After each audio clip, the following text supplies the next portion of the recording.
ఈ జీవన ప్రయాణంలో బాల్యం ఓ ప్రారంభ దశ, ఆటపాటలతో అలరారే ఓ అద్భుత ఆనంద దశ, యవ్వనం ఓ పోరాటం, గెలుపు ఓటముల ప్రక్రియ. కానీ వయసు మళ్ళిన శేష జీవితం ఓ ఆత్మ పరిశీలన. మనిషి వయసు పెరిగే కొద్దీ శారీరక శక్తి తగ్గి మానసిక ప్రశాంతత పట్ల తపన పెరుగుతుంది. ఈ సమయంలో దైవ ప్రార్థన మనశ్శాంతినిచ్చే ఓ దివ్య ఔషధం. ఈ ఆధ్యాత్మికత మానసిక ప్రశాంతతనివ్వడమే కాక ఒంటరితనం, అనారోగ్యం వంటి భయాల నుంచి రక్షిస్తుంది. నేను ఒంటరిని కాదు, ఆ పరమాత్మ నాకు తోడున్నాడన్న ధైర్యాన్ని ఇస్తుంది.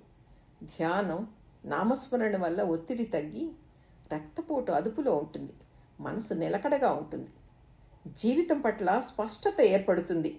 జీవితంలో జరిగిన వాటిని విశ్లేషించుకుని ఉన్నదానితో తృప్తి చెందడం జరుగుతుంది. అదే అలవాటుగా మారుతుంది. ఈ ఆధ్యాత్మికత అలవర్చుకోవాలంటే సంసారాన్ని వదిలి అడవులకు వెళ్ళక్కర్లేదు. నిత్య జీవితంలో కొన్ని మార్పులు చేసుకుంటే చాలు. మౌనంగా ఉండడం, ధ్యానం చేయడం, మంచి పుస్తక పఠనం, ఇంక్లూడింగ్ ఆధ్యాత్మిక గురువుల బోధనలు చదవడం, ముఖ్యంగా సేవాభావం అలవర్చుకోవడం కూడా ఓ గొప్ప ఆధ్యాత్మిక ప్రక్రియే. ఓ గొప్ప ధనవంతుడు ఓసారి బుద్ధుడి దగ్గరికి వచ్చి, ప్రభు, నాకు ఈ సంపద, పేరు నాతో రావని అర్థమైంది. నిన్న గురించిన చింతన, రేపటి గురించిన భయం పట్టుకుంది. నా మనసు అశాంతితో నిండిపోతోంది. నాకు మార్గం చూపండి అన్నాడు. అప్పుడు బుద్ధుడు ఓ నీటితో నిండిన పాత్రను చూపి, దీన్ని ఖాళీ చేస్తే కానీ మళ్ళీ ఈ పాత్ర నింపలేం కదా, అలాగే నీ మనసు నాది, నేను అనే అహంకారంతోనూ ఆశలతోనూ నిండి ఉంది. దాన్ని ఖాళీ చేస్తేనే శాంతి, ఆధ్యాత్మికత అక్కడ ప్రవేశిస్తుంది అని చెప్పాడు. ఆ క్షణం నుంచి ఆశలను, అహంకారాన్ని వదిలి బతకడం నేర్చుకున్నాడు, ప్రశాంతత పొందాడు. వయసు పెరగడం శరీరానికి మాత్రమే, ఆత్మకి కాదు. ఆధ్యాత్మికత మనల్ని మరణ భయం నుంచి విముక్తులను చేసి జీవితాన్ని గౌరవప్రదంగా ముగించే మార్గాన్ని చూపిస్తుంది. మధురమైన శాంతి కోసం ఆధ్యాత్మికత అసలైన మార్గం.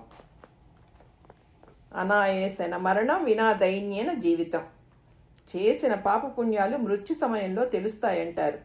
మంచితనంతో ఉండడానికి పెద్ద ప్రాజ్ఞులు, విజ్ఞులు, మేధావులే అయి ఉండనవసరం లేదు.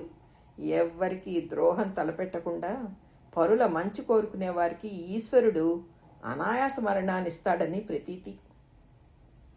ఈ ఆధ్యాత్మికత వయసు మళ్ళిన వారికి మాత్రమే కాదు, చిరు ప్రాయం నుంచి కూడా అలవర్చుకున్నట్లయితే ఎవరికి వారు తాము ఈ ప్రాపంచిక విషయాలతో ఎంతవరకు సంబంధం పెట్టుకోవాలి, ఎలా ప్రశాంతంగా ఉండాలి అన్నది అలవాటవుతుంది.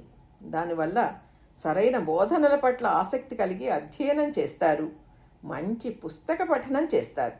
తద్వారా తనకే కాక ప్రపంచానికి కూడా ఉపయుక్తమైన పనులు చేయడానికి ఆసక్తి కనబరుస్తారు. కనుక ఆధ్యాత్మికత అన్ని వయసుల వారికి అవశ్యం.